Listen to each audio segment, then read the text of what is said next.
This Friday, November 15th, NBA Betting Picks edition of the NBA Gambling Podcast on the Sports Gambling Podcast Network is brought to you by Underdog Fantasy. Sign up with promo code NBA SGPN to get a 50% deposit bonus of up to $1,000. We're also brought to you by Rhythm. Start crushing college football and the NFL with Rhythm. Get your 7-day free trial today by going to sportsgamblingpodcast.com/rhythm.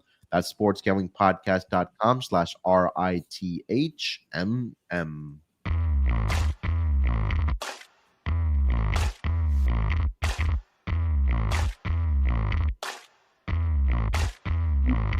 Welcome, everyone, to the NBA Gambling Podcast, part of the Sports Gambling Podcast Network. Friday action in the association. Day 2 of the NBA Cup group stage play. We got a lot of games on the schedule here tonight. Going to get into each and every single one. Coming off of a lonesome, I should say, Thursday night in the NBA with only one game on the schedule. But joining me here to help me break everything down for this Friday schedule, I've got my guy here with me. It's Lonte Smith. Lonte, what's going on, brother? How you doing? Hey man, doing good. Not so good on the day. Probably one of my worst shows ever had, like pick wise, on Tuesday, I think. So yeah, man, I'm looking to bounce back, fired up to be with you, ready to go.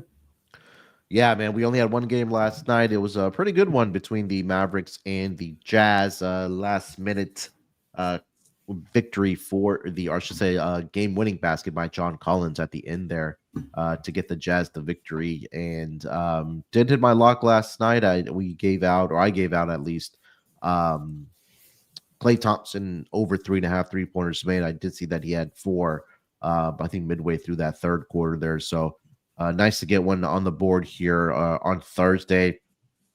But like we mentioned, a lot of games on the Friday card. So it'll be day 2 of the NBA Cup group play games here. So some fun matchups, as I mentioned, a lot to get through as well, Lonte. But before we get into the actual games here for tonight, I just want to remind everybody, if you haven't already, download the SGPN app. You're missing out. The SGPN app gives you access to all the podcasts on the network and the picks page in one convenient app. Plus, like all of our content, the app is completely free. So, type in SGPN in your app store and download it today. All righty, let's get into the fun here for tonight. Let me just get the updated injury report, and we are ready to rock and roll for this Friday card. All right, let's start it off here. First game on the board here is going to be a pretty good one. We've got the Philadelphia 76ers. They are in Orlando to take on the Magic. Magic are currently a 2.5-point home favorite with a total of 210.5. Injury report start here with the Sixers. Andre Drummond is listed as questionable. Tyrese Maxey is out.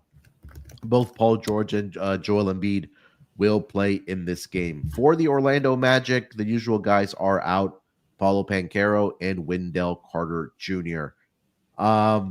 Did see the return of Joel Embiid on Tuesday earlier this week.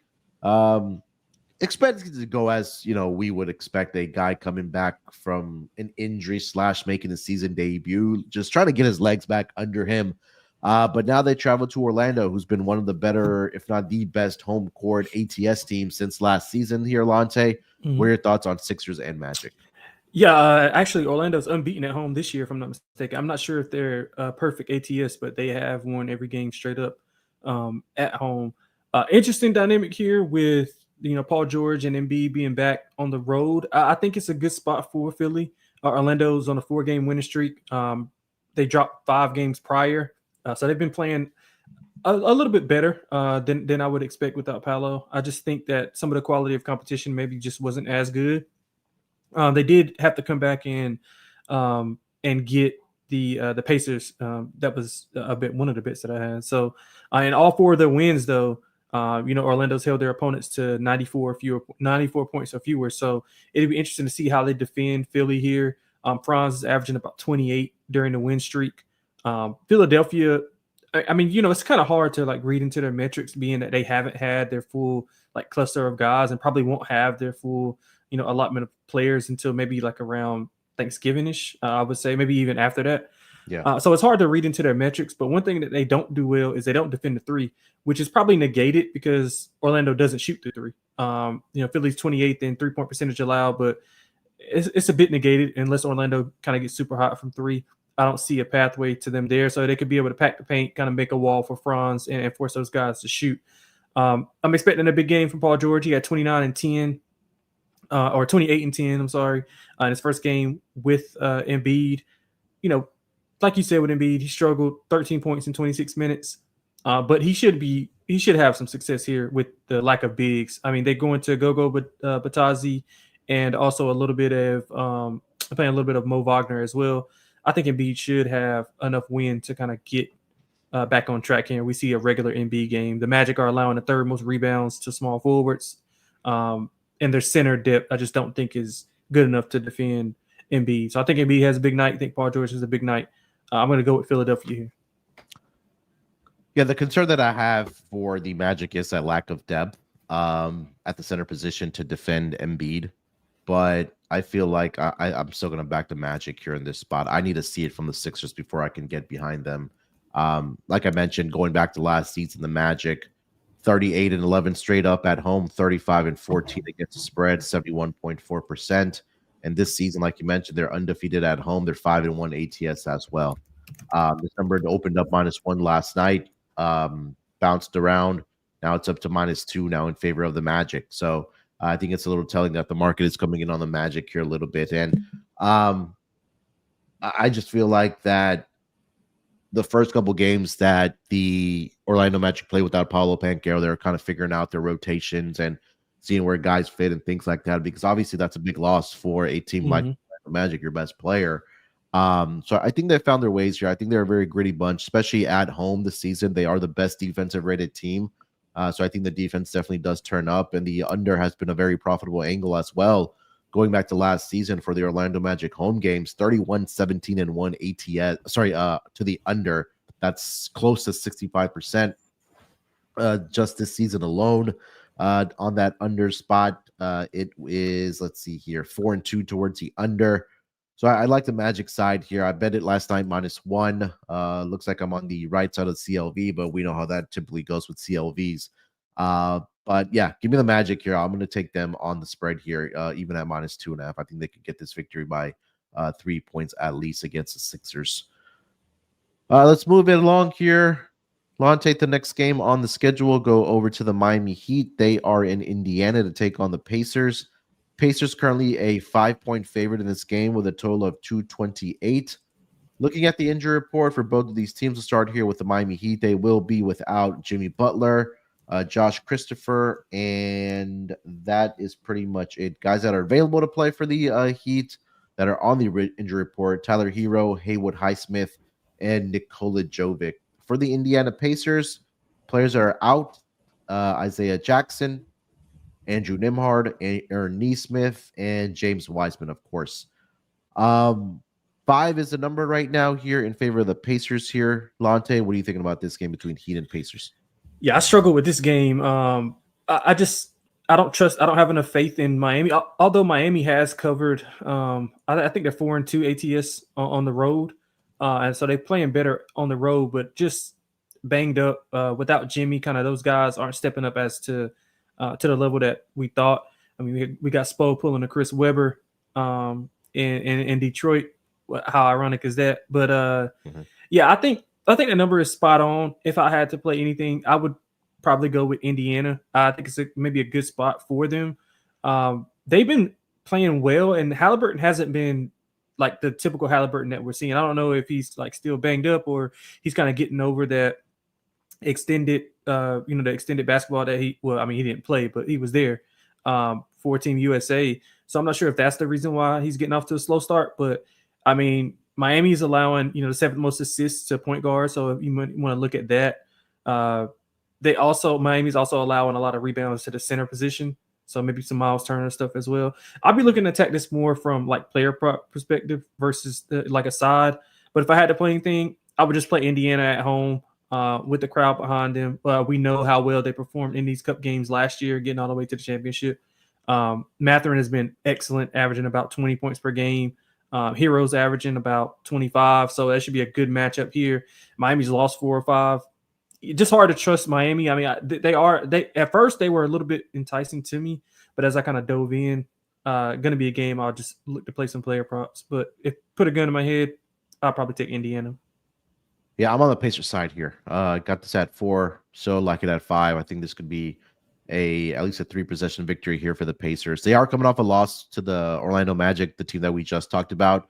And the Pacers have been one of the more profitable teams against, or I should say, coming off of losses. Since last season, coming off of a loss, the Indiana Pacers are 31-18 straight up, 32-15-2 against the spread. That's 68.1%. Also profitable toward the angle, also profitable toward the over off of those losses are the Indiana Pacers, 31-17-1.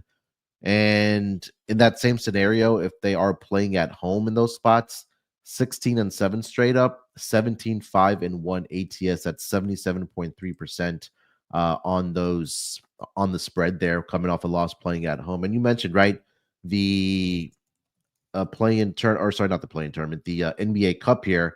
They're taking it very seriously, and we saw last year that they got all the way to the finals. They played 7 games in this NBA Cup format. They already played one. This is their first game of the NBA Cup this season. But dating back to last year, Lonte, 7 games, 6-1 straight up, 6-1 ATS.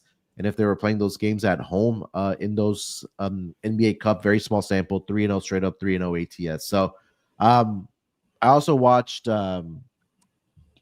Hallie. He was on Pat McAfee's show, and they asked him about the NBA Cup, and he said it means a lot to the younger guys, right? Because of the cash pool and the winning prize that they do get, because it can almost double the salary within a span of a month for some of those young guys, and they get even extra motivated.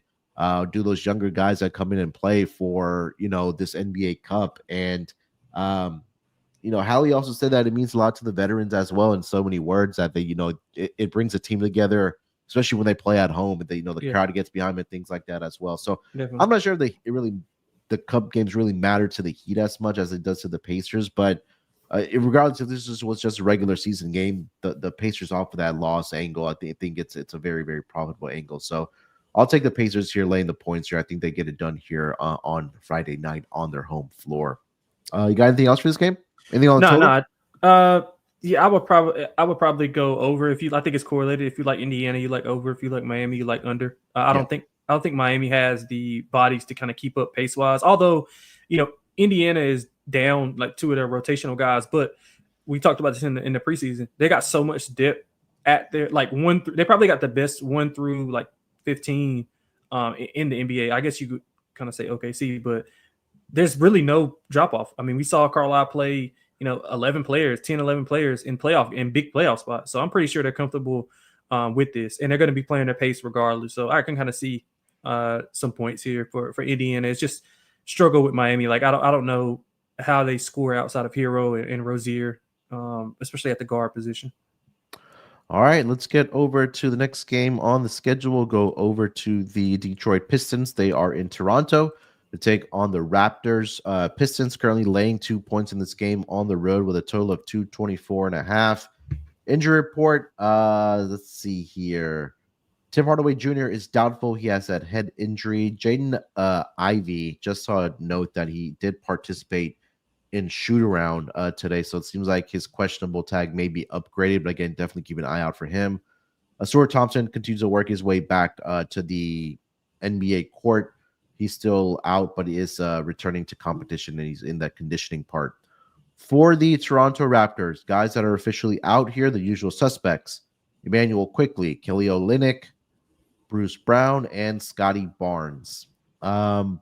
Pistons laying 2 points on the road here, Lonte. They're coming off that overtime victory against the Miami Heat. What are you thinking about this game? Yeah, I mean, perfectly lined game, I think, because Detroit, all they play in is close games. Except for they played Milwaukee really tough, and then kind of got away from them in the end. They had a chance to win it, which was like I don't know if you saw that. It was like a bogus call at the end on Ron Holland, and he ended up missing both free throws. Both free throws, yeah. Yeah. So, but yeah, Detroit is a bit banged up. I know Ivy participated in shoot around, but I mean, I wonder how effective he'll be in this specific matchup, because the Toronto has decent like guards, like size depth, like positional size. So I think that'll be key. If you had to, like, let's say Detroit, when did they win their 5th game last year? You remember? What did you say? I'm sorry.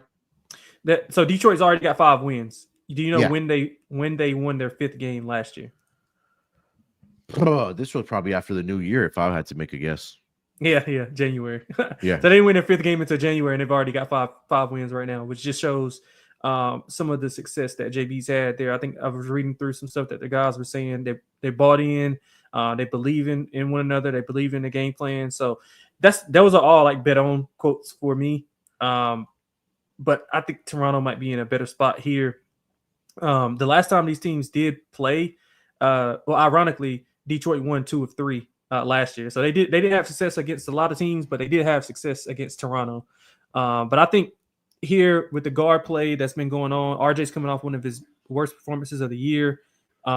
Detroit's allowing the 6th most points to the power forward position. I know RJ's a 3 guard, or a forward, but he's playing more power forward now with the lineup. Grady's been playing great. Abaji's been fine. Davion Mitchell. I think a lot of those guys are going to be able to control the tempo and be able to score here. So I like Toronto as long as they can keep the fouling down. They're like bottom 5 in free throws allowed. So got to keep Detroit off the line. Keep the ball out of Cade's hands on the pick and roll. You probably want to trap him a little bit more. I expect to see a lot of points here, though. I think Detroit can have success scoring. I think Toronto can have success scoring. Toronto's one of the best fast break teams in the NBA. They want to get out and run. They don't want to play in the half court. And I think Detroit kind of prefers to play in the half court, but they don't mind running. So I think we see a lot of points. I'm going to take the home dog here. Yeah, I think I'm on the home side here as well. I think you're right. This was or at least for me, this was one of the games I did struggle with. Just obviously with all the injuries that the the Toronto Raptors are dealing with. Grady Dick has been the one consistent player for this Toronto Raptors team, but they need somebody else to really step up, and that guy has to be RJ Barrett for this Toronto Raptors team. This is only the 10th time the Pistons are favored since 2019 on the road. Wow. Yeah, so that kind of tells you where this team has been. Definitely. But I think this is only the 2nd time, I believe, since the 2022 season they've been favored. That other time they were favored on the road was actually earlier this season against the Charlotte Hornets, where they were laying 1.5 and they lost the game outright. Yeah, gun to my head, I'm going Raptors here. I think the key in this game will be if they're able to limit the second chance opportunities for the Pistons, right? Because you mentioned Jalen Duren. He's a fantastic rebounder. So if they're able to, limit the offensive rebounding opportunities for the Pistons, I think they can stay in this game. You take a look at the Raptors at home thus far this season. Very profitable towards the over. In fact, I believe they're a perfect 5-0 to the over. 4-1 ATS at home this season in the 5 games that they have played.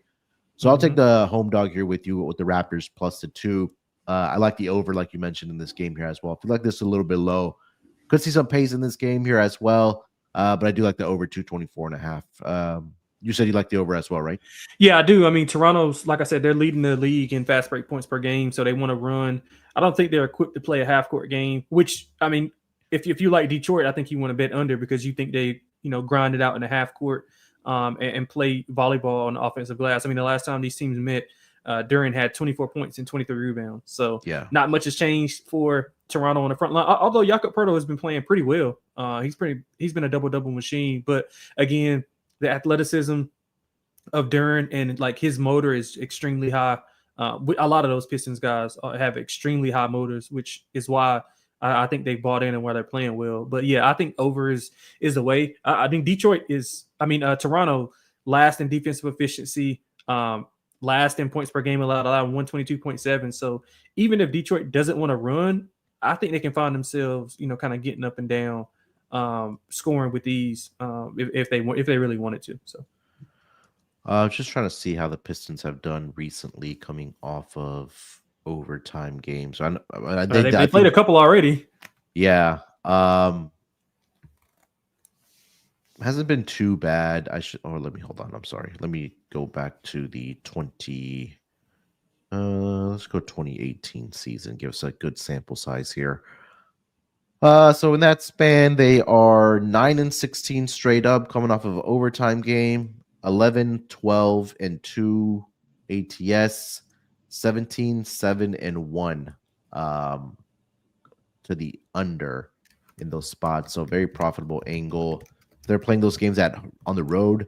Actually doing a pretty good job of covering the games, 5, 4, and 2, but they're only 3 and 8 straight up, 8, 2, and 1 towards the under there. But they also did have 2 days off in between that overtime game, so gives them an extra day of rest, I believe, for sure. Are you got anything else for this game? Nah, man, but both of these teams are bet on teams for me. I mean, Toronto is one of the best ATS teams in the league. So Yeah. So I think both teams are going to be balanced, especially when they're getting those big numbers. But yeah, I think it's going to be one of the better games on the card, to be honest. All right, before we get over to the next game on the schedule, let me tell everyone about our friends over at Underdog Fantasy. Underdog Fantasy has one of the biggest menus for all sports: NFL, college football, college basketball, MMA, NBA, NASCAR, and more. You can now use specials and boosts on all flex entries. Sign up with promo code NBA SGPN to claim your special pick and first-time deposit offer up to $1,000 in bonus cash. That's UnderdogFantasy.com. Make sure you use our promo code NBA SGPN.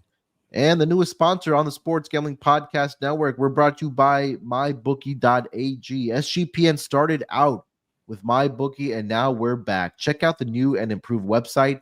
Great on mobile, plus props for every game in the live dealer casino. They even have new early cash out options. Head to mybookie.ag, promo code SGPN for a 100% deposit match up to $1,000 plus a $10 casino chip. That's mybookie.ag. Make sure you use that promo code SGPN. All right, Lonte, let's keep it rolling here, man. Next game on the schedule will go over to the Chicago Bulls. They are in Cleveland to take on the Cavaliers. I should say the undefeated Cavaliers, put some respect on their name. They are currently laying 10.5 points here at home with a total of 237.5.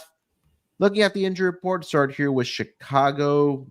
Chicago will be without Lonzo Ball, and that is pretty much it. For the Cleveland Cavaliers, Jared Allen is probable, Evan Mobley is probable, and Max Strus continues to be out for this team. Did see know that Lonzo Ball was targeting either Friday night or Sunday to come back for the Chicago Bulls team. So it looks like he'll be back on Sunday for Chicago more than likely. These two teams just matched up in Chicago. If not, I believe just last week. The Cleveland Cavaliers obviously did win the game, but they did not cover the spread, and the game did go under the total in that matchup. But they're right back at it here in Cleveland. Laying 10.5 are the Cleveland Cavaliers here. Lonte, what do you think about this matchup? Yeah, I like Chicago. I think if you just look at the number, I think the odds makers are telling you they think Chicago is the right side, because in that game a few days ago, Cleveland was laying 8.5. You think it would be a little more than 2.5? Than 2 points of home court advantage for an undefeated Cleveland team, right? So I think that's the right side. They played them close. The game was tied with the game was tied at 106, so like 5 minutes left. Chicago, they struggle to keep a lead, but they're really good at coming from behind. So like it's hard to kind of get a gauge on them like on a consistent basis, but they play really hard when they're down. I think they'll be up to the occasion. They almost blew that game. Speaking of, they almost blew that game to the Knicks. I think they were up 22. Let the Knicks come all the way back, and I think they took a 4-point lead before they fought back. Josh Hart foul kind of ended the game. But I love the Cavs. I love everything I'm hearing from them. They're not being complacent. They, like Donovan Mitchell was saying, like the championships aren't won in November. He's kind of keep all the guys level headed. I love to hear it from them. I think the number is kind of big though. Chicago can match up inside with Vucevic with Jared Allen. Jared Allen was a little bit banged up as well, so I'm interested to see what goes on with him. They got the guard depth to kind of go with Mitchell and Garland. So they got Giddey, Patrick Williams, not Levine, but Ayo Dosunmu off the bench. So they got some guys that can kind of get in get in the face of those Cleveland guards, which I think we saw on full display. And the game was tight, the whole time throughout the last game. So Yeah. I think Chicago is the side here. I'm gonna take the 10.5. I just did see a note right as soon as we started handicapping that Evan Mobley is now listed questionable with an illness at practice. So keep an eye on the status for Evan Mobley in this game. But yeah, I think I'm with you, right? The market now sees that the Cleveland Cavaliers are 13-0, the lone undefeated team. And I think this number is obviously outside of double digits here. I like Chicago in this spot here. I think they can stay competitive in this game. Like you mentioned, right, in that game earlier, when these two teams matched up in Chicago, they just have a problem right now of closing out games, and they just need to find that guy that can close out ball games for them. I wanted to double check and see if Zach LaVine did play in that game. Yeah, I think he had like 25. He did, right? I think he had like 25. Hold on, I got it right here. I was just looking at it. Yeah, so LaVine had 26, Vucevic had 20, Kobe White had 20. They did a good job on Allen. Allen had 9 points. He was 3 of 7. Mobley had 15 and 11. The person they couldn't slow down obviously was just Mitchell. He had 36 and 8 rebounds. But overall, I think they played him pretty well. They didn't get much from the bench. Dosunmu was the only guy to score, over 5 points. So yeah, so for this Cavs team at home this far this season, 6-0 straight up, 4-2 ATS, but they were an 11-point favorite against the Nets last Saturday. They only won that game by 5 points. But other than that, they played the Pistons in the first game at home. Lakers, we know their road woes. The Orlando Magic, I think that's the first game possibly without Paulo out there. They beat the Bucks barely by 2. So, and then they did crush the Warriors, which is a pretty impressive victory last Friday as well. But I think I like the Bulls to keep this one close here. I do expect to see points in this game here as well, Lonte. I do like the over, man. What are your thoughts on this? Yeah, I kind of struggled as well because I feel like if Cleveland kind of gets out to a decent size lead, 12 or 15, then Chicago is going to be forced to push pace, which they don't really want to do. I don't think they mind doing it, but they don't have, the depth to be able to push the ball and play at a rapid pace. So, but if they get down, 10, 11 points, they're going to push that pace, and I can see some points being scored as well. Interested to see what happens with Mobley because they're a different team without Mobley. I think they would rather be without Allen than Mobley just because of what he can do, from a defensive perspective. He can guard guards. They're probably going to just bring out Jarrett to the paint, and he's going to be attacking the paint constantly for the Bulls. So, I would be with you on the over. I could kind of see pathways for both teams to score. It just scares me that if Chicago is in control of the game, they want to slow it down a little bit more. The Bulls are 6-1 towards the over in their 7 road games thus far this season. I'll mention that the last 2 games did in fact sing at least 238 points. In fact, against the Hawks, it landed exactly on that number. Their last game was against. I'm sorry, I should say against the New York Knicks, 124-123. That was a game that Jalen Brunson, that game winner, rimmed out for him. In that game at Madison Square Garden. And no, none of those games did go to overtime for the Chicago Bulls. But again, very, very profitable right now towards the over in their 7 road games, sitting at 6-1. All right, Lonte, before we get to more games here, let me tell everyone about the SGPN's proud partner, Rhythm. SGPN's proud partner, Rhythm, is a #1 AI-powered backed sports betting platform that helps provide bettors of all levels the ability to build custom predictive betting models in seconds and get predictions for betting on money lines, spreads, totals, and props. Build your own model, copy one of the top performing models from the leaderboard, or have Rhythm build the model for you.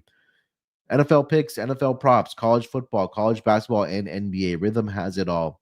Claim your 7-day free trial today by going to sportsgamblingpodcast.com/rhythm. That's sportsgamblingpodcast.com/RITHMM.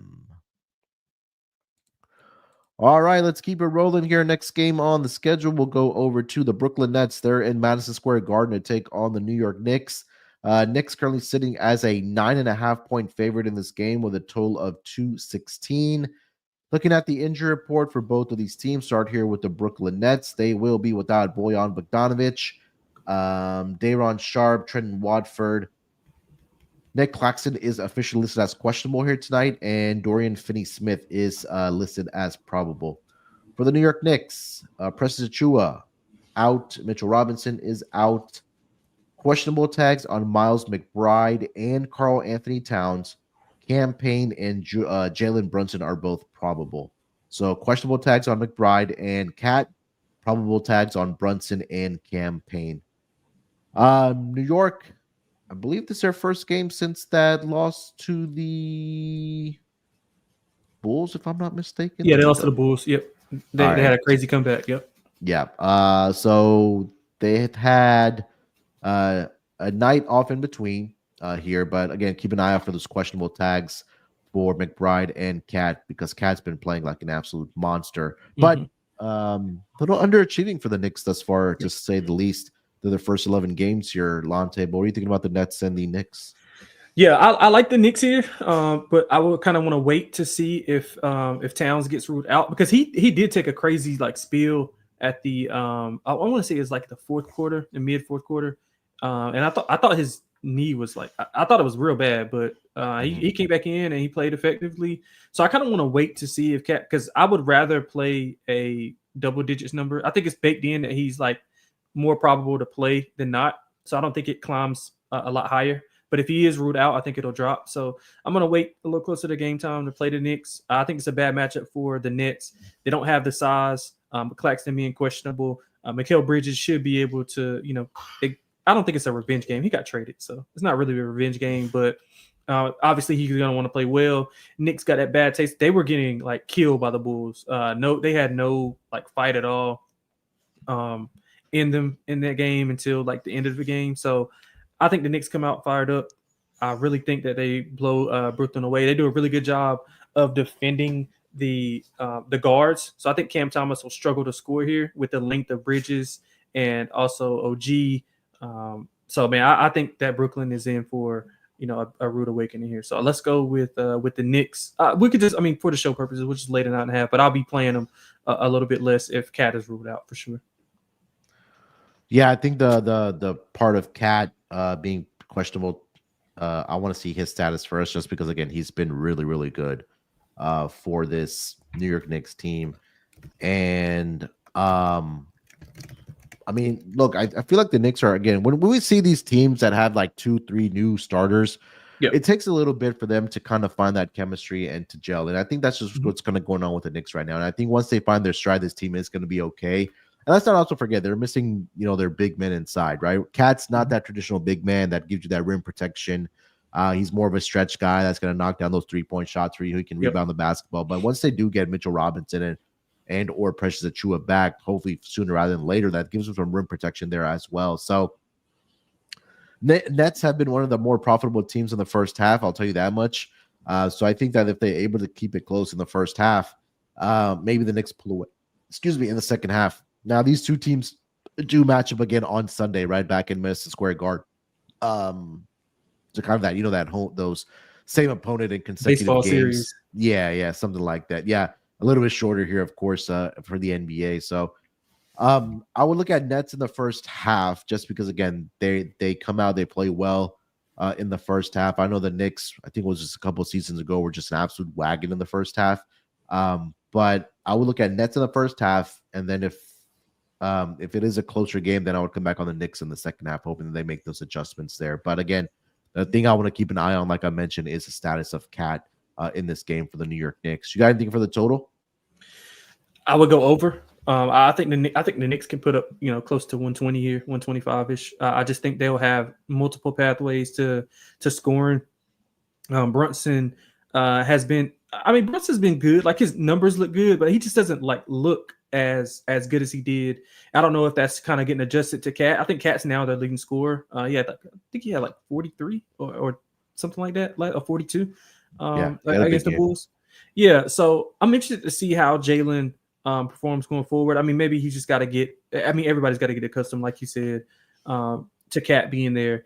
But yeah, I can see some points being scored. Brooklyn's obviously, when they're behind, they're going to shoot the ball. So yeah, I can see an over being here, more a Knicks team total over than anything. But I think we see some points here. Yeah, I didn't have much for the total. I think it would be probably Knicks team total over than anything. But yeah, I feel like this number was spot on. Let's see.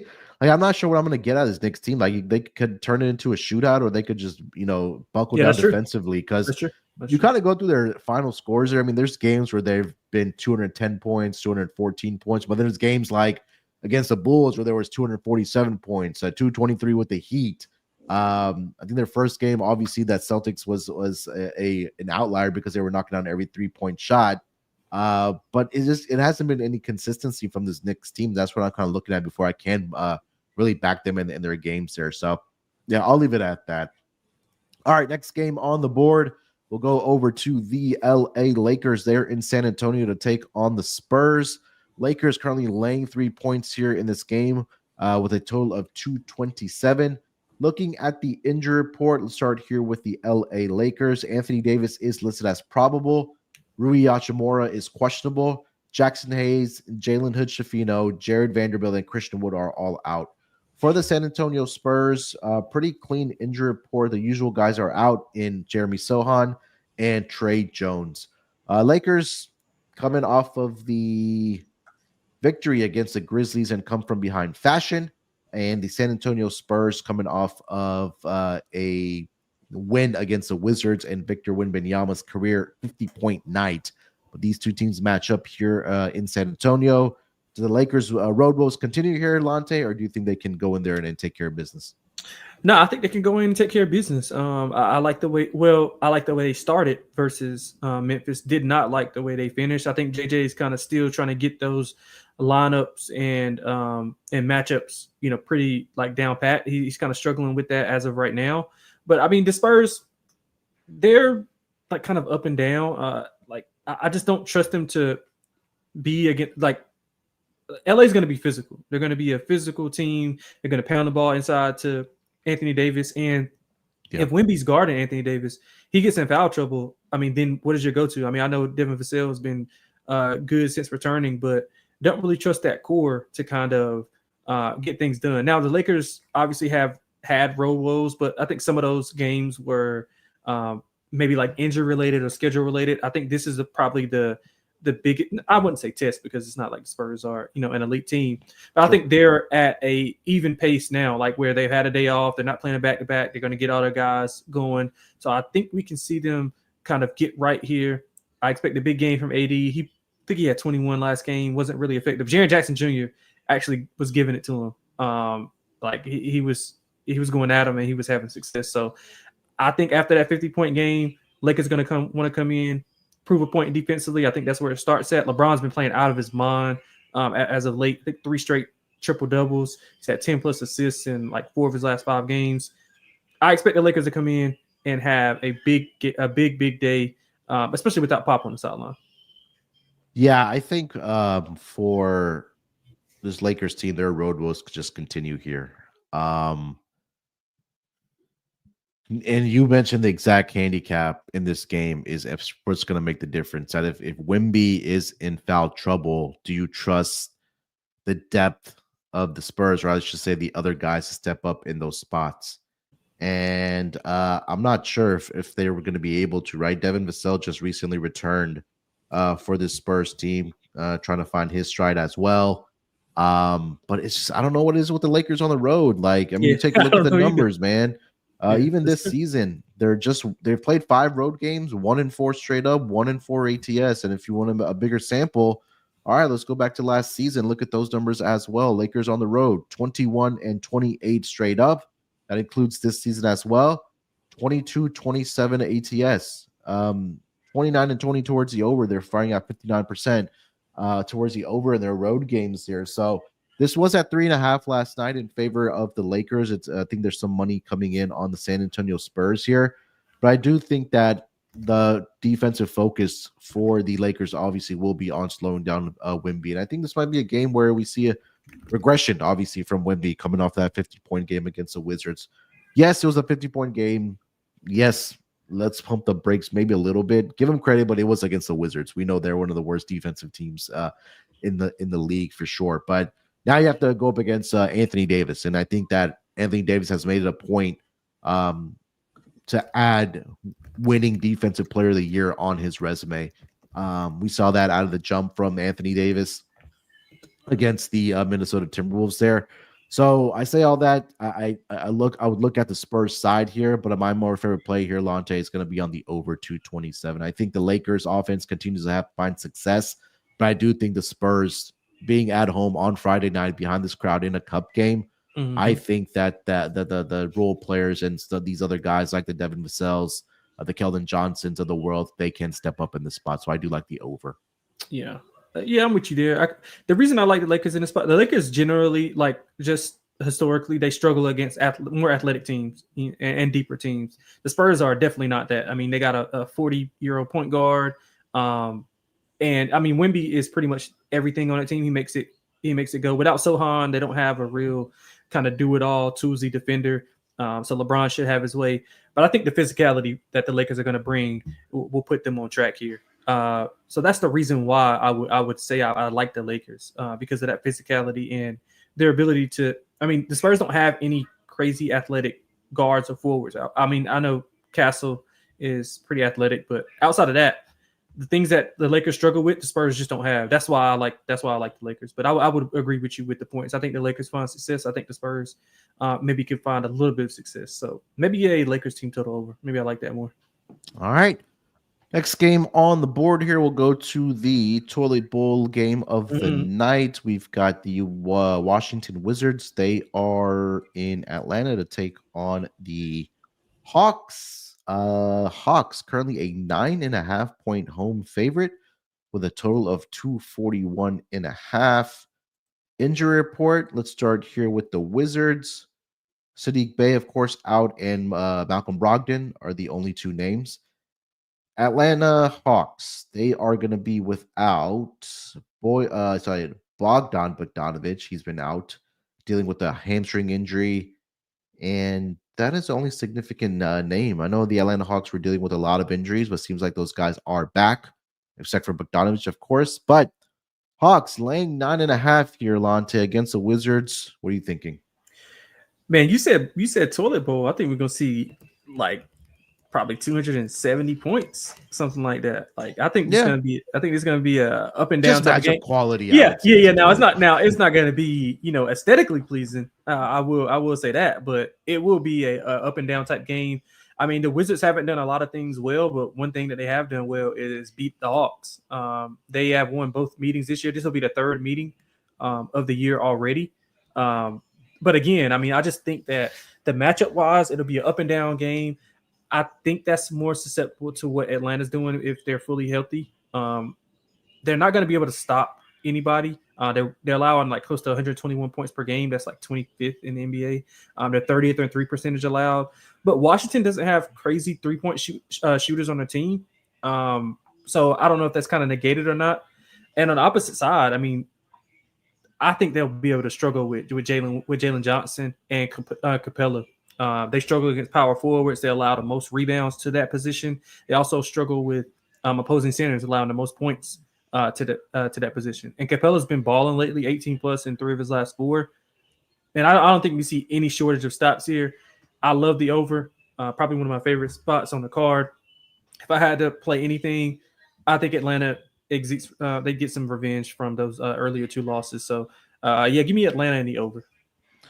Yeah, I want to say this was at 237.5 on the opening number. So definitely, money has came in on the over in this game for sure.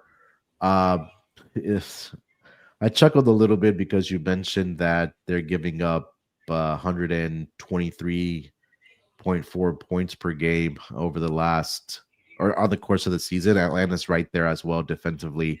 Just has not been very good. 121.2 that they've given up on the season. So 2 of the worst scoring defenses in the entire league matching up here tonight. So I want nothing to do with either side. I'm with you on the points here. Let's just root for points. Hopefully this game's ends with 270 points. I think so, man. I think so. Yeah. turns into somewhat of a like an all-star game here as far as points being scored at least. You see Joshua's Josh, question. Have they covered as a big favorite? I don't know if they have. this season as a favorite. Let's see here. I know they weren't. They were one of the worst. They were the worst ATS team last season. So this season as a favorite, they've been favored 6 times. They're just 1-5 in those spots ATS. But I guess to no one's surprise, a perfect 6-0 towards the over. Mm-hmm. Then if you want a bigger sample size, I'll go back to last season when they were favored, were the Atlanta Hawks.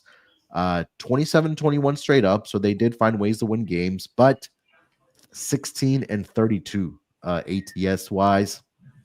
30-18 towards the over in those spots. And if they were a home favorite, 19-13 straight up, 11-21 ATS, 22-10 towards the over. So just bet the over, guys. And just collect your money at the end of the night there. We're not going to waste any more time on this game.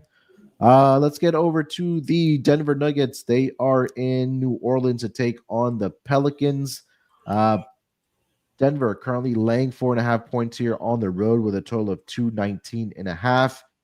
Injury report to start here with the Denver Nuggets. Aaron Gordon, of course, we know is out. Nikola Jokic is actually questionable here tonight. He is personal reason, so keep an eye out for that, of course. And for the New Orleans Pelicans, guys that are out. Oh boy, good luck. Good luck. All right. Jose Alvarado, Jordan Hawkins, Herb Jones, CJ McCollum, DeJounte Murray, Zion Williamson are all out. So again, Zion, DeJounte, CJ, Herb Jones, Jordan Hawkins, and Jose Alvarado. 6 of their top 7, 8 guys there are all out here tonight.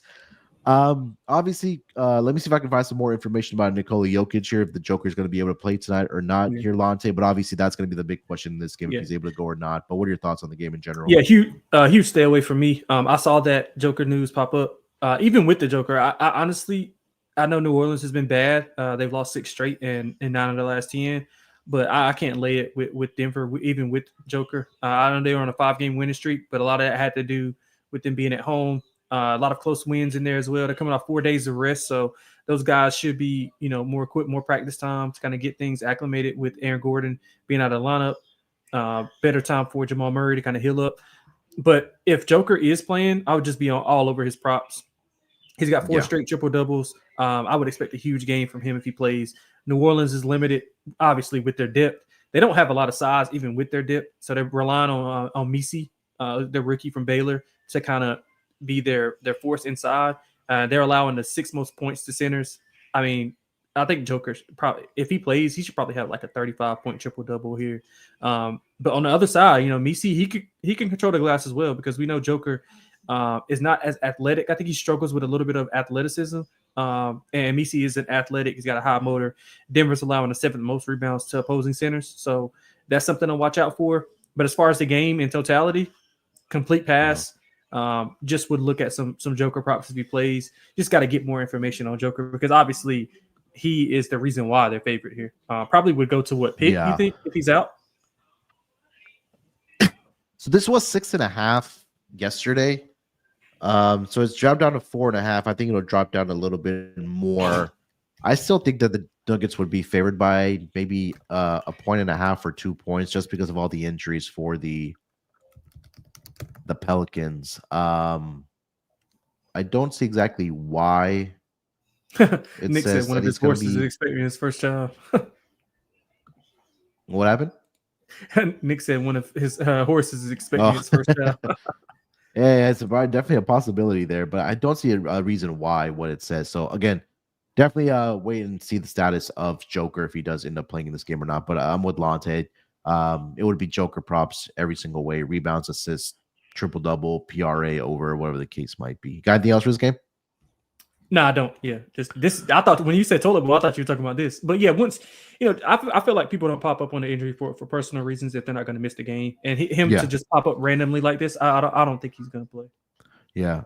All right, let's get over to the next game on the schedule. Go over to the Phoenix Suns. They are in Oklahoma City to take on the Thunder. Thunder currently laying 7.5 points in this game with a total of 228. Injury report. Let's start here with the Phoenix Suns. Bradley Beal out. Kevin Durant out. Yusuf Nurkic questionable. Grayson Allen questionable. For the OKC Thunder, Alex Caruso is out. Isaiah Hartenstein, Chet Holmgren, and Jalen Williams is also out here tonight. So both teams dealing with some injuries, more impactful, I think, on the Phoenix side, of course. Thunder laying 7.5 here. Lonte, what are your thoughts on this game? Shit. Hold on 1 second, bro. Hold on 1 second. Yeah, you're good. I'll leave it off here. Yeah, my bad. I knocked the cord out of my mic. No, you're My good. bad. I just feel like this Suns team now, without two of their top three guys being out here, I think that's going to be a tough hill to climb, especially going up against this type of defensive team. Yeah. Right. So if you're sticking and rotating Lou Dort, Jalen Williams, another one of their defensive guys on Devin Booker and saying, hey, Phoenix, let somebody else come beat me. Or you're saying, all right, Devin Booker, you get what you want. We'll guard everybody else. So I think I'd be more on the front part of it. Hey, let's smother Devin Booker. Let's see if somebody else can beat us. But I just think this OKC Thunder team they're going to continue firing on all cylinders here. I would look at Suns team total under in this game would be the look for me. But I would not be surprised at all if the Oklahoma City Thunders absolutely ran the Suns out of the gym in this game. Just take a look at the Thunder in particular at home this season, Lonte. 6-1 straight up. They're only 4-3 ATS, but still a profitable angle there. But I mean, this could be something similar to what they did against the Pelicans in their last game at home, where it was a 106-88 type of victory for the Thunder in that game. But I just feel like the Suns are going to be very, very limited on the offensive side in this game here. And you take a look at the Suns on the road this season. They are 4-2 straight up, 3-3 ATS, 5-1 towards the over. Their last game was lost, which was against Sacramento on Wednesday. It was the second night of a back-to-back for them. They gave up 127 points, so they've played. This is going to be their third game in 4 nights here. I should say, third game in 4 nights for the Suns. So, so give me the Thunder. I'll lay it here. Give me the chalk, and then Suns team total under would be the look for me. Yeah, I like the full game under as well. I mean, I'm not in the business of fading OKC at any point in time right now. They're not even playing well offensively, and they're burying teams just strictly off defense. They're first in the NBA in shooting percentage allowed, 42.3%. You mentioned Booker. He's been struggling. He's shooting 43% overall. Over his last 7 games, he's shooting 25.9% from deep. So that's concerning. Definitely concerning here when you're the only guy, on the team that they have to worry about. And you mentioned the defenders. I mean, I would say they got about 4 or 5 defenders who can guard Booker. They've been playing a lot more J-Dub at the 5, which is weird, but he's been since they've been playing him at the 5, since Chet's been down, I think he's averaging like 28 and like 9 rebounds. So, I mean, it just goes to show you just how talented they are as a team, how deep they are. Their defense is leading to their offense. Like I said, they're not playing well offensively. I think they're just like middle of the pack in offensive metrics. They're forcing almost 20 turnovers per game, which is leading to easy, fast break points. They shut teams down. I mean, I just don't know how much you can just go against them, especially with the undermanned team. Phoenix has lost 2 of 3 since starting 8-1. Yeah, I'm with you. I would go with the with Oklahoma City Thunder here. I love the under though. Love your call on that Phoenix team total under as well. I think it'd be I'd be surprised if they crack 90. Yeah, again, just not having KD out there, not having Bradley Beal out there as well. I think it's going to be tough sledding for the Phoenix Suns in this game here. So, we'll leave it at that. You got anything else for this game? Nope, I'm good. All right, let's keep it rolling here. Next game on the board, we got the LA Clippers. They are in Houston to take on the Rockets. Rockets currently laying 4.5 points here at home with a total of 214.5. Let's get to the injury report here. Let's start here with the Clippers. They are going to be a pretty healthy squad. The usual guys are out, of course. Kawhi, we know. Mo Bamba, PJ Tucker, not even with the team. So pretty healthy here. For the Rockets, same thing. Steven Adams out is questionable as always. And Cam Whitmore is actually on G League assignment for this Rockets team right now. So both healthy squads. These two teams just matched up in Houston the other night, where the Rockets did win that game against the Clippers as a 4.5 point favorite, 111-103. pretty much the exact same line as far as side and total goes here, Lonte. But what are your thoughts on the Rockets and the Clippers? Yeah, I think it's a good spot again for Houston. I mean, the score was kind of misleading. I thought Houston controlled most of that game and kind of just let go of the rope a little bit throughout.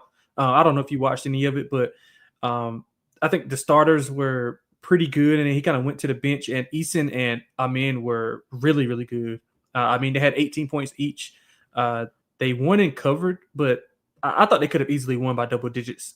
Clippers hit a couple shots in the end that turned like a 16-point game or like a 13-point game to an 8-point victory. They were 14 of 23 from the field was Amin and Tari Eason, plus 17 in rebounds. So they were killing on the glass.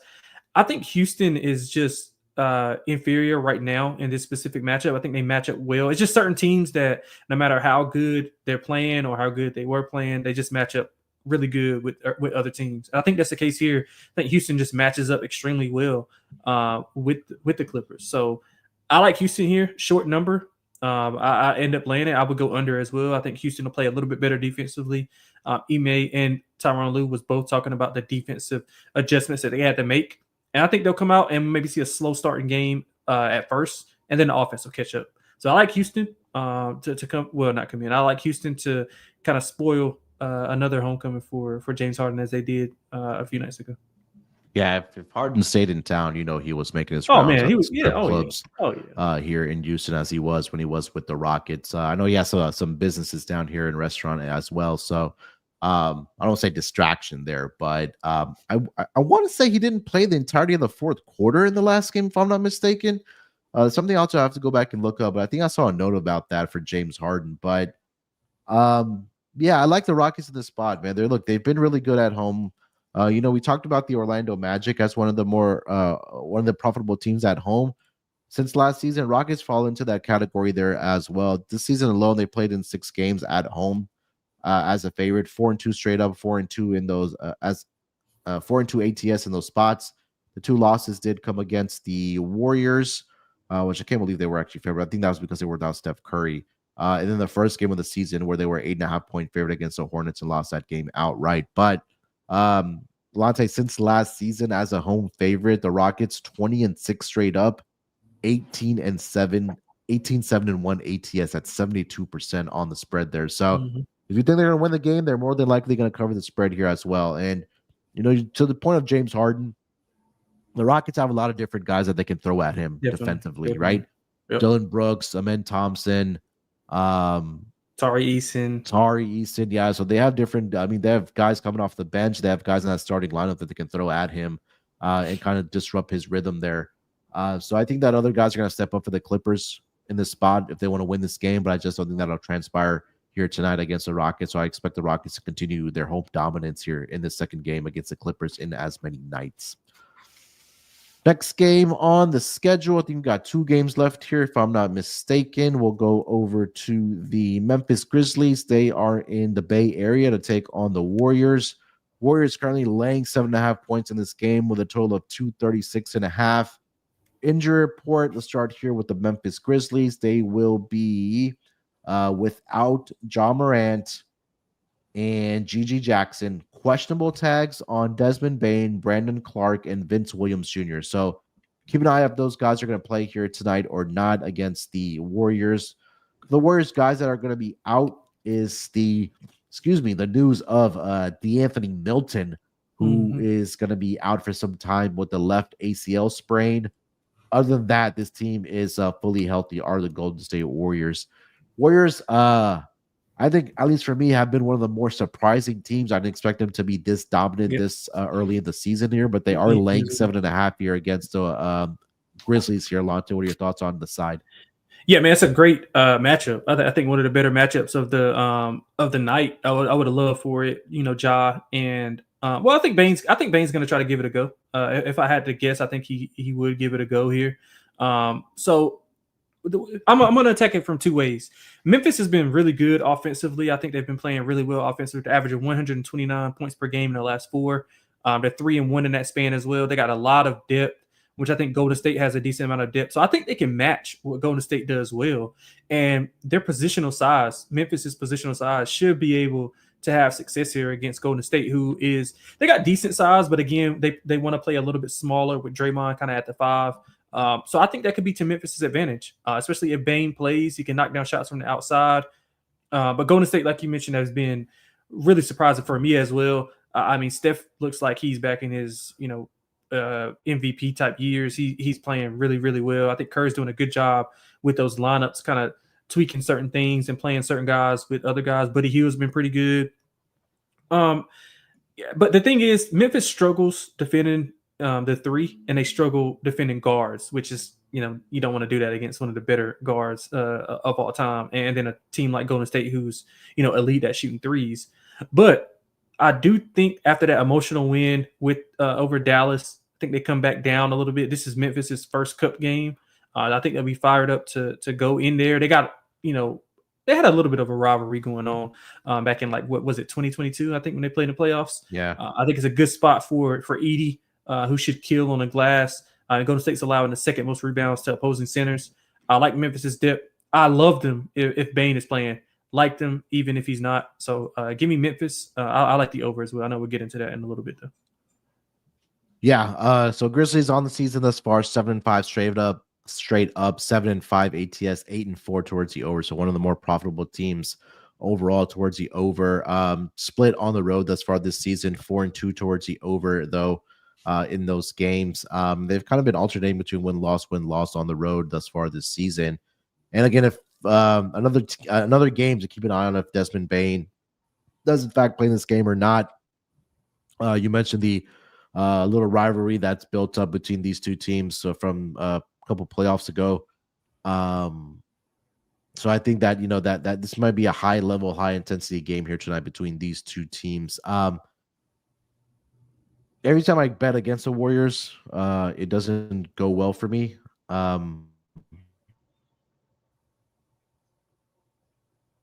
I feel like the Grizzlies can keep this game competitive and keep it close. I think this could be like a maybe 4 to 5 point victory for the Warriors here. But at the same time, would I be surprised if they blew them out? I wouldn't. But I think that the Grizzlies play a full 48 minutes. Like, we know this team is not going to give up, and they'll fight towards the end there. So reluctantly, I'll go with the Grizzlies plus the 7.5. I do like the over in this game though, 236.5. I do think we see some pace between these two teams. For sure. The Warriors have been very, very efficient on the offensive side. And it seems like, I don't say this is the best version of the offense that Steve Kerr thought of, but I think because of the quote unquote talent level, I know they had like Clay and, Draymond, Curry, Kevin Durant in those years where the offense just looked unstoppable. But I just like watching Lonte, like the guys that they have on this team and the way they're running the offense with those type of players. It's something really fun to watch with this Warriors team. But I think that they continue playing well here as far as offense goes. So yeah, I'll like the over in this spot here as well. You have anything else for this game? No, I love the over. Golden State 120 plus and 7. They've done it 7 times this year. 7-0 each time they've got to it. So and with the Memphis averaging 129 in the last 4 without their guys. So this is without Bane. This is without Ja. I think they played a couple of those games without Smart as well. And they're still doing it. That just speaks to their depth and offensive prowess. So I think we see a ton of points in this game. If I had to make another prediction, I think this would probably be one of the better games on the card, high scoring as well, similar to what we would see with Atlanta and Washington, just a little bit more aesthetically pleasing. All right, last game of the night. We've got the Minnesota Timberwolves. They are in Sacramento to take on the Kings. Wolves currently laying 1.5 points here on the road with a total of 222.5. Injury report. Start here with Minnesota. They are going to be without pretty clean. It's only guys that are on G League 2-way deals. For the Sacramento Kings, DeMar DeRozan is doubtful here tonight, and Malik Monk is out. So 2 scoring pieces that will be out possibly. Well, one for sure, Malik Monk, who's dealing with the ankle sprain. And then DeMar DeRozan is listed as doubtful. He's dealing with lower back tightness. So it looks like there's going to be some reliance on Sabonis and De'Aaron Fox here tonight for the Kings here. But they're catching 1.5 points here at home here, Lonte. What are your thoughts? Yeah, it's a big game for Minnesota. I mean, they've lost 3 in a row, 2 of those to Portland, which probably should count as like 10-game losing streak if you lose 2 times back to back to them. Minnesota won the previous matchup with Sacramento. I think it was the season opener, 117-115. It was an excellent game. But I do think it's a good spot for Minnesota. I know they're continuing their road trip. I mean, they spent 2 days in Portland, so not really much of, no travel at all. But I think the absence of DeRozan is huge here. And I mean, Anthony Edwards, I think he was 0 for 9 in the Portland, in the last Portland game. I just think that they'll be able to kind of withstand some of the runs that Sacramento got. And Sacramento doesn't have Monk or DeRozan. So that's essentially their entire like firepower together, because those guys were playing really, really well together. Especially Monk, we know what he does off the bench. So with 2 less weapons, and you can kind of key in on De'Aaron Fox. And I mean, Keegan Murray's been playing well also, but I was reading some of the things that the Timberwolves were saying, and they were saying that it's not coaches, like the coaches are doing their job, it's the players are not doing their job. I love hearing like stuff like that from a team that's on the losing streak. So I think Minnesota comes in. I think they, get back on track here and get a big win on the road. Back-to-back losses against the Portland Trailblazers. But I think that was also a game. Lonte, I think you mentioned it to me, or I think it was Chris as well, that Chauncey Billups literally just called out the Portland Trailblazers after that 40-plus point loss against the Grizzlies there. So, and they responded those 2 games against Minnesota. Coincidentally, those were both without DeAndre Ayton, but that's a different conversation for another time. Had a big game too. Clingan did have a big game. I think Robert Williams, that made his season debut in that first game, had a really good game for them as well. So, maybe a trade piece for DeAndre Ayton if they want to make even more of a youth movement towards Clingan and Robert Williams being the anchor of that defense there. But yeah, I think I'll lay it here with Minnesota. Just coming off those 2 losses against Portland and not having those two scoring options like we mentioned. Number one in your starting lineup and also off the bench, I think that's going to be tough for the Sacramento Kings team, even though they've been a very good team at home. I think Minnesota steps up in the spot. I think this might be one of the more lower scoring games here as well. I think defensively, Minnesota will lock in this game here. And I think somebody mentioned in the chat that the Kings tempo has slowed down. Maybe it increases with DeRozan being out here tonight. Excuse me. So I think that's a possibility, but I kind of want to see how this team looks without both Monk and DeRozan here, especially offensively here. So I'll take Minnesota minus the 1.5 here against the Sacramento Kings. All right. That's the last game of the night here, Lonte. 2 orders of business left here. It's going to be our lock and dog, and then we'll put together our Underdog Fantasy entry here for tonight as well. So let's start here with our lock and dog. You want to lead us off? Yeah, that's cool. Let's start off with, man, you know what? I'm going to lock up Philly plus 2.5. I just think that it's been a rough few. I think they were like 1-9 or whatever the case may be. It's been rough not having those pieces together. Going on the road can kind of sometimes silence the noise. You're not at home. All you have is kind of the players. I think this is the perfect spot for them to get right. Orlando, they're going to make Orlando shoot to beat them. They're not going to be able to go inside, especially if Drummond is active. I know he was questionable at first, but if he's active and you got Embiid and him on the floor as well, I think they'll be able to out physical Orlando, which that's what Orlando wants to do. You got to defend without fouling. A lot of their points, 18% of their points comes from the free throw line. So you want to keep them in. You want to keep them off of the line and off of the glass. I think Philadelphia do a good job of that. I think Paul George and Joel Embiid have monster nights. So give me plus 2.5 for Philadelphia for the lock. For the dog, let's go with a swing. Let's go with Memphis. Let me see what Memphis is as a dog.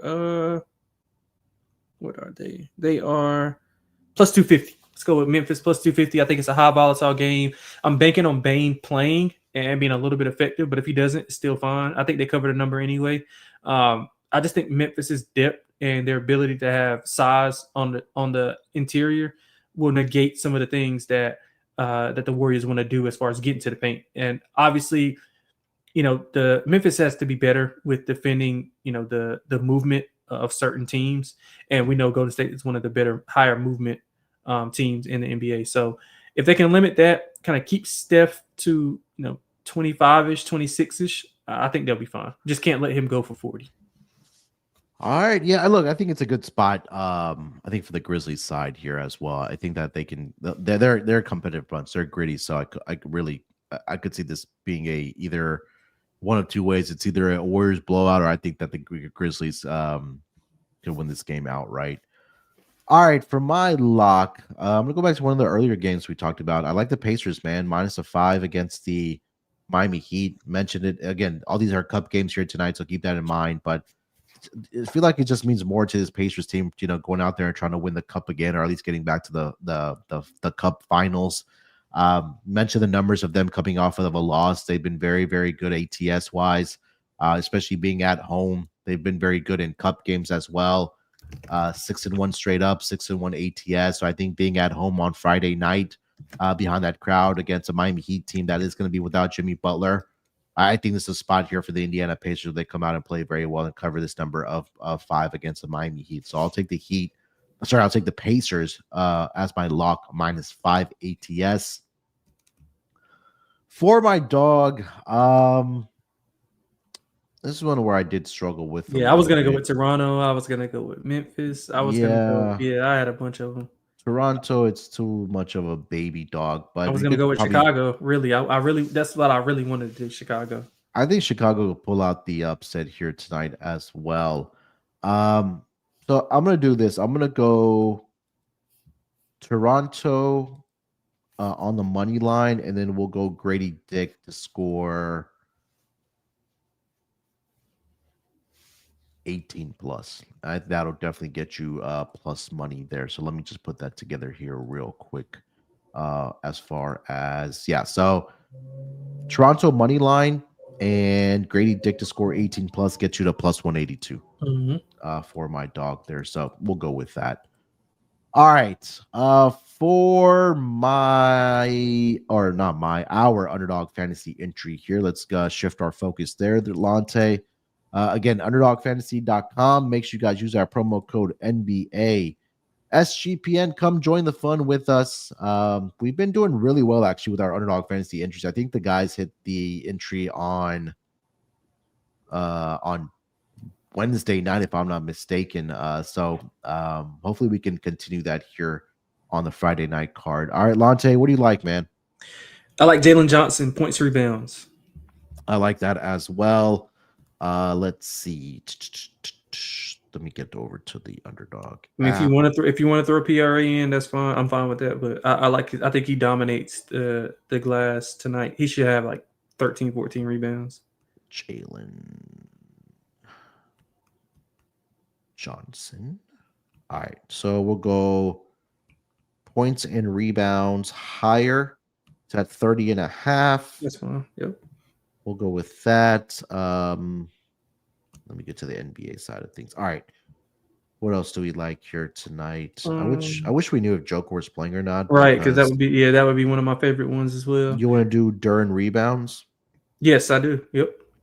Let's go hit the rebounds. The number is at 11.5, so we'll go higher on that. Yep. He's had, I think I saw 40 rebounds total in the last 2 head-to-head meetings against the Raptors. Yeah. I'll tell you 2 that I like that you can kind of pick. I like Joel's points. Okay. I think he bounces back and has a good night. I like Joel's points, and I like where is it? I like Ant points as well. So between those 2, I think probably Edwards would probably be the one that you like the most. Yeah, I think it would be Edwards. I just need to see it from Joel. I mean, look, he could go out there because he has a great matchup tonight. Yeah, that's what I'm saying. Yeah. Just because the Magic really don't have that center depth outside of Goga Batadze.